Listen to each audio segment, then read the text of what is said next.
Kinumpirma ng PNP na lehitimo ang kumakalat na letter of support ng PNPA Class of 91 para kay VP Sara. Matapos siyang ma-impeach sa Kamara, ayon sa PNP, nirerespeto nila ang pahayag ng mga kasamahan pero mananatili raw apolitical ang mga aktibo sa serbisyo. Yan ang agenda report ni Francis Polve. Kalat na sa social media ang letter of support na ito para kay VP Sara mula sa PNP Academy, tagapagkalinga Class of 1991.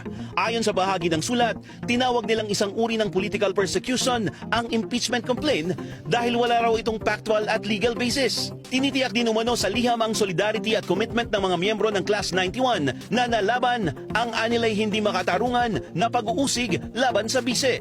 Ilan sa mga prominenteng miyembro ng batch tagapagkalinga 91, sina dating Region 3 Director General Jose Hidalgo Jr., Brigadier General Alan Noblesa ng BARM, Brigadier General Alan Nazaro ng Caraga, at dating NCRPO Chief Brigadier General Reynaldo Tamundong. Legit ang liham, ayon kay PNP spokesperson, Police Brigadier General Jean Pajardo.